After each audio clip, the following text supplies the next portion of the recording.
अस्सलाम वालेकुम दोस्तों, welcome to my organic plants garden. दोस्तों, मेरे गार्डन में लगे हुए ये धनिया की बेहतरीन ग्रोथ आप चेक कर सकते हैं। काफ़ी बार हमने इसे हार्वेस्ट भी कर लिया था और अच्छे से ग्रोथ इसकी चल रही है अभी भी।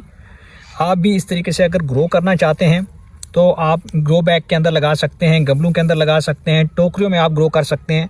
अगर आपके पास गार्डन में थोड़ी जगह ज़्यादा है, स्पेस ज़्यादा है, तो आप रेस्ड बेड के अंदर भी इसे लगा सकते हैं, क्यारियों में भी ग्रो कर सकते हैं।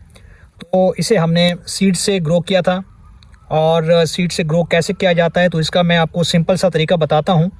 सबसे पहले आपने करना यह है कि मिट्टी आपने तैयार करनी है।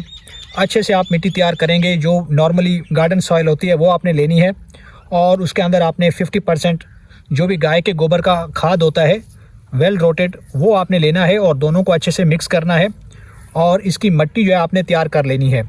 जब तक आप अच्छी क्वालिटी वाली मिट्टी तैयार नहीं करोगे तब तक इस तरीके से हरे धनिया की ग्रोथ नहीं हो सकती।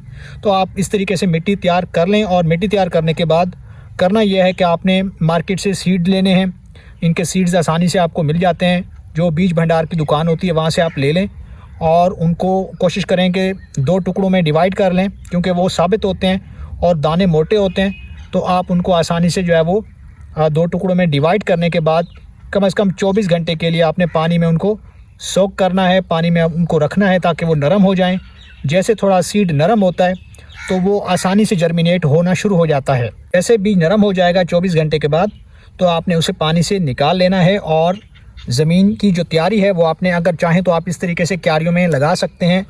जितनी ज़्यादा आप इनको प्रोवाइड करेंगे स्पेस, उतना ज़्यादा ये अच्छे से ग्रो करता है और काफ़ी तेज़ी से ये फैलता है। जितनी बार आप इसको हार्वेस्ट करेंगे उतना ज़्यादा ये फैलता है और इसकी ग्रोथ चली जाती है बहुत आगे तक और वैसे वैसे इसकी ग्रोथ में भी इजाफा हो जाता है। तो कुछ इस तरीके से आप जो है मिट्टी तैयार करने के बाद उनमें लगा सकते हैं, गमलों के अंदर भी लगा सकते हैं। हल्की सी मिट्टी आपने तैयार करनी है, कुछ ज़्यादा उसके अंदर आपने खादों का इस्तेमाल नहीं करना। बस सिंपल सा आपने मिट्टी लेनी है और उसके अंदर आपने गाय के गोबर की खाद ऐड करनी है। अगर गाय के गोबर की खाद नहीं है तो आप उसकी जगह पे वर्मी कंपोस्ट का इस्तेमाल भी कर सकते हैं।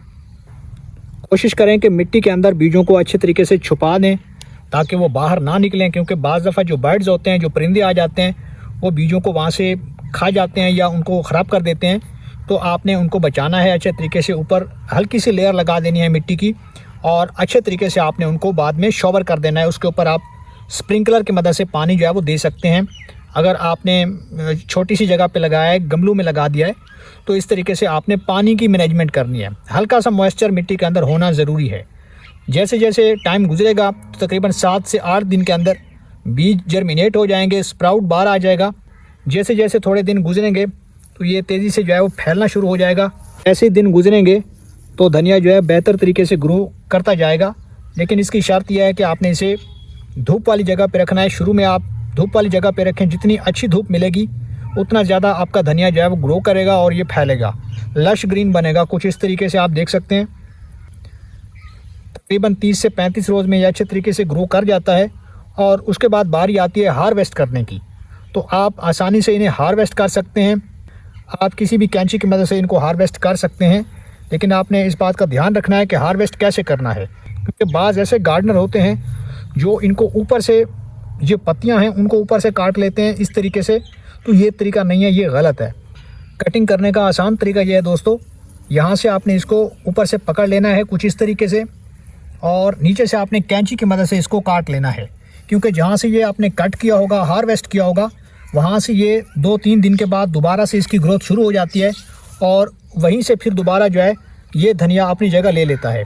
तो इस तरीके से अच्छे तरीके से ग्रोथ चलती है। हार्वेस्ट करने के बाद ये और ज़्यादा ब्रांचफुल बनता है, घना बनता है और लश ग्रीन बनता है। तो आपने इस बात का ध्यान रखना है। आप कोशिश करें कि इसे 6 से 7 घंटे की धूप लगवाएं और दूसरा आपने इसकी मिट्टी को खुश्क नहीं होने देना, ड्राई नहीं होने देना। इस बात को आपने इंश्योर करना है कि मिट्टी के अंदर हल्का सा मॉइस्चर ज़रूर हो। अगर आप मॉइस्चर बरकरार नहीं रखेंगे तो फिर धनिया आपका ड्राई हो जाएगा और ये सूख जाएगा। इस तरीके से आप धनिया को जो है ग्रो कर सकते हैं और इसके फ़ायदा उठा सकते हैं। इसके अलावा धनिया की जो मेडिसिनल वैल्यू है वो काफ़ी ज़्यादा है और ख़ास तौर पे जो भी अमराज होते हैं मैदे के, उसके लिए ये जो है चीज़ बहुत ही काम की है। तो कोशिश करें कि इस तरीके से ऑर्गेनिक धनिया आप घर पे उगाएं, ग्रो करें। धनिया का प्रॉपर इस्तेमाल करके आप अपने डाइजेस्टिव सिस्टम को ठीक कर सकते हैं। इसके काफ़ी सारे और भी मेडिसिनल वैल्यू है इसकी। तो इस तरीके से आप घर पे ऑर्गेनिक धनिया ग्रो कर सकते हैं और इससे फ़ायदा उठा सकते हैं। तो उम्मीद करता हूँ कि आपको ये वीडियो पसंद आई होगी। वीडियो पसंद आए तो वीडियो को लाइक कीजिए, शेयर कीजिए और भाई के चैनल को सब्सक्राइब कर दीजिए।